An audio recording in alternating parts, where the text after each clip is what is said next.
नमस्कार, 4 PM दिल्ली देख रहे हैं आप और मैं हूं आपके साथ शाहीन खान। नेता प्रतिपक्ष राहुल गांधी इन दिनों अमेरिकी दौरे पे हैं। दरअसल राहुल गांधी 3 दिन के अमेरिका दौरे पे गए हैं, जहां पर वो सबसे पहले टेक्सास के डलास पहुंचते हैं, जहां पर उन्होंने यूनिवर्सिटी ऑफ टेक्सास के छात्रों के साथ भारतीय राजनीति, भारतीय इकोनॉमी और अपनी यात्रा भारत जोड़ो पर चर्चा की। और राहुल गांधी ने ना यहाँ पर चर्चा की, बल्कि बड़ा हमला यहाँ पर भारतीय जनता पार्टी के ऊपर किया। दरअसल राहुल गांधी ने साफ कर दिया है कि भारत के अंदर कुछ भी मेड इन इंडिया नहीं है, सब कुछ मेड इन चाइना है, जिसकी वजह से भारत के लोग आज अनएम्प्लॉयमेंट का सामना करें, बेरोजगारी का सामना करें। राहुल गांधी कह रहे हैं कि अमेरिका हो या भारत हो, दोनों ही आज अनएम्प्लॉयमेंट की समस्या से जूझ रहे हैं और इसका बड़ा कारण है कि भारत के अंदर प्रोडक्शन ना होना, जबकि वहीं चाइना देश ऐसा है जहां पर सब कुछ चाइना के अंदर ही बनता है, जिससे लोगों को रोजगार मिलता है। राहुल गांधी और कुछ क्या इस पूरी अपनी यात्रा के दौरान कह रहे हैं, हम आपको बताएंगे। हमसे जुड़े रहिए, लेकिन उससे पहले हमारे चैनल को लाइक शेयर सब्सक्राइब जरूर कर लीजिएगा। तो राहुल गांधी कह रहे हैं भारत में रोजगार की समस्या इसलिए है क्योंकि हमने प्रोडक्शन पर ध्यान नहीं दिया। भारत में सब कुछ मेड इन चाइना है, चीन ने प्रोडक्शन पर ध्यान दिया, इसीलिए चीन में रोजगार की दिक्कत नहीं है। बड़ी बात यहाँ पर कह रहे हैं। और साथ ही जब राहुल गांधी से एक बड़ा सवाल यहाँ पर पूछा गया कि भारत के अंदर गरीबी क्यों है, तो उस पर जवाब राहुल गांधी कह रहे हैं कि सिर्फ 1-2 लोगों को सारे स्पोर्ट्स और सारे डिफेंस के कॉन्ट्रैक्ट दिए जाते हैं, इसी कारण भारत में मैन्युफैक्चरिंग की स्थिति ठीक नहीं है। बड़ी बात यहाँ पर राहुल गांधी कह रहे हैं। और देखिए, इस कार्यक्रम के दौरान जो इंडियन ओवरसीज के अध्यक्ष है सैम पित्रोदा, वो बड़ी बात राहुल गांधी के लिए इस दौरान कह रहे हैं। वो कह रहे हैं राहुल गांधी अब पप्पू नहीं है, वे पढ़े लिखे और किसी भी मुद्दे पर गहरी सोच रखने वाले स्ट्रेटेजिस्ट हैं। राहुल गांधी को स्ट्रेटेजिस्ट बता रहे हैं सैम पित्रोदा।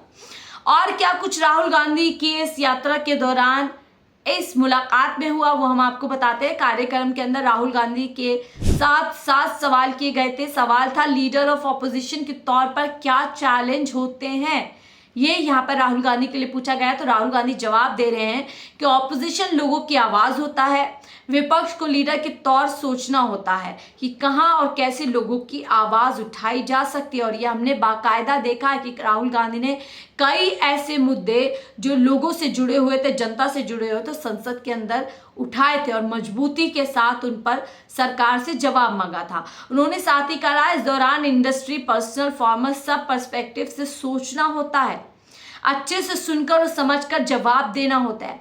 पार्लियामेंट में स्थिति एक जंग की तरह होती है, वहां जाकर लड़ना होता है। हालांकि कभी कभी जंग मजेदार होती है, कभी जंग सीरियस हो जाती है, ये शब्दों की जंग होती है। पार्लियामेंट में अलग अलग नेता आते हैं, बिजनेसमैन भी आते हैं, अलग अलग डेलीगेशन आकर मिलता है, सभी पक्षों को सुनना होता है। हमने देखा राहुल गांधी किस तरीके से किसानों से मिले, किस तरीके से वहां पर जो रेलवे कर्मचारी, तमाम लोगों से राहुल गांधी संसद के दौरान जो संसद का सेशन चल रहा था उस दौरान मिलते दिखे थे। राहुल गांधी से एक और सवाल पूछा गया, आपका लंबा करियर रहा है, राजनीति में रहते हुए इतने सालों में आपने क्या बदलाव देखे हैं? तो राहुल गांधी जवाब दे रहे हैं, अब मैं इस निष्कर्ष पर पहुंच रहा हूं कि सुनना बोलने से कहीं ज्यादा महत्वपूर्ण है। यानी अब सुनना ज्यादा महत्वपूर्ण बता रहे हैं राहुल गांधी। सुनने का मतलब है खुद को आपकी जगह पर रखना। अगर कोई किसान मुझसे बात करता है तो मैं खुद को उसके रोजमर्रा के जीवन में शामिल करने की कोशिश करता हूं और समझता हूं कि वो क्या कहना चाह रहा है। सुनना बुनियादी बात होती है, इसके बाद किसी मुद्दे को गहराई से समझना होता है। हर एक मुद्दे को नहीं उठाना चाहिए, आपको महत्वपूर्ण मुद्दों पर ध्यान केंद्रित करना चाहिए और फिर उसको राजनीति में उठाना चाहिए। जिस मुद्दे को हम नहीं उठाना चाहते उसे भी अच्छी तरह समझना चाहिए। एक और बात राहुल गांधी से सवाल की गया कि भारत जोड़ो यात्रा के दौरान 4000 किलोमीटर की यात्रा की, इससे क्या बदलाव हुए? तो राहुल गांधी कह रहे हैं भारत में कम्युनिकेशन के चैनल बंद हो गए थे, लोकसभा में बोलते थे तो वह टेलीविजन पर नहीं चलता था, मीडिया वह नहीं चलाता था, तो जो हम कहते थे सब कुछ बंद था। लंबे समय तक हमें समझ नहीं आ रहा था कि जनता से कैसे बात करें। फिर हमने सोचा कि मीडिया हमें लोगों तक नहीं ले जा रहा, तो डायरेक्टली चले जाओ, यानी मीडिया हमें नहीं दिखा रहा है, जनता के भीतर नहीं ले जा पा रहा है, तो हम जनता के भी चले जाते, इसलिए हमने यात्रा शुरू की थी। शुरुआत में मुझे घुटनों में दिक्कत हुई। मैंने सोचा यात्रा करने का मैंने एक ऐसा फैसला ले लिया, लेकिन कुछ दिनों बाद ये आसान लगने लगा। इस यात्रा ने मेरे राजनीति करने का तरीका बदला, लोगों से बातचीत करने और लोगों को समझने का तरीका बदला। पॉलिटिक्स में मोहब्बत नहीं होती थी, हमने यात्रा करके दिखाया कि पॉलिटिक्स में प्यार और मोहब्बत की बातें हो सकती है। साफ तौर पर राहुल गांधी ये बात कह रहे हैं। एक और सवाल पूछा गया, यात्रा के दौरान सबसे अच्छा मोमेंट क्या था? जवाब दे रहे हैं, यात्रा में हजारों लोग थे, वो जो मुझे कह रहे थे उनके ही शब्द मेरे मुंह से निकल रहे थे। ऐसा लग रहा था यात्रा मुझसे बात कर रही है। नफरत के बाजार में मोहब्बत की दुकान खोलने वाला स्लोगन ही मेरा नहीं था। ये कह रहे हैं मोहब्बत की दुकान खोलने वाला स्लोगन मेरा नहीं था। यात्रा के दौरान एक शख्स मेरे पास आया, उसने मुझसे बोला, मैं जानता हूं आप क्या कर रहे हो।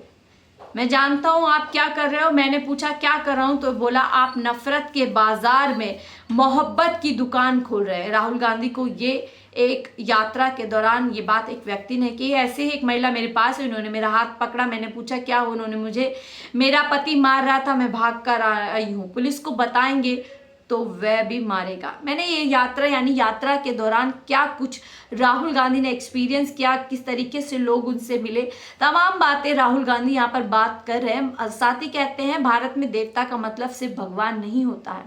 देवता वह शख्स होता है जो अंदर जैसा महसूस करता है, इससे देवता कहा जाता है। ऐसे ही हमारी पॉलिटिक्स भी होते हैं। खुद के मंसूबों को खत्म करके लोगों के बारे में सोचना चाहिए।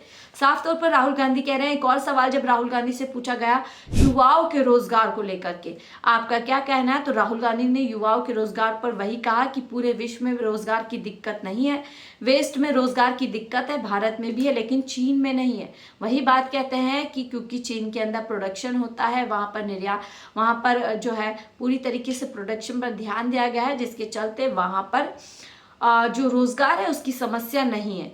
सवाल एआई को लेकर भी राहुल गांधी से पूछा गया कि वो एआई को लेकर के क्या सोचते हैं, क्या एआई का रोजगार पर फर्क पड़ेगा, तब भी राहुल गांधी जवाब दे रहे हैं जब भी नई टेक्नोलॉजी आती है तो ऐसा लगता है कि नौकरियां चली जाएंगी। रेडियो आया तब भी ऐसी ही चर्चा हुई, कैलकुलेटर आया तब भी ऐसी चर्चा हुई, आईटी सेक्टर के समय भी यही कहा गया, लेकिन नई टेक्नोलॉजी से नौकरियां ट्रांसफ़र होती हैं, किसी की नौकरी नहीं जाती तो किसी को नौकरी मिलती है।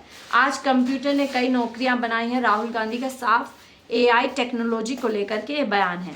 ये जवाब राहुल गांधी ने दिया। तो आखिरी सवाल राहुल गांधी से पूछा गया कि आप भारत की पॉपुलेशन को देखते हुए एजुकेशन सिस्टम को कैसे बदला जाए, आपका क्या प्लान है। देखिए बड़े मुद्दों पर राहुल गांधी की यहाँ पर चर्चा हुई, एजुकेशन हुआ, एम्प्लॉयमेंट हुआ, दूसरे के वहीं पर टेक्नोलॉजी सेक्टर। एक और इस सवाल पर राहुल गांधी जवाब कहते हैं, कुछ लोग कहते हैं कि देश में स्किल की समस्या, मेरे ख्याल से यहाँ स्किल नहीं है बल्कि स्किल वालों को जो कम इज्जत मिलती है वह समस्या है।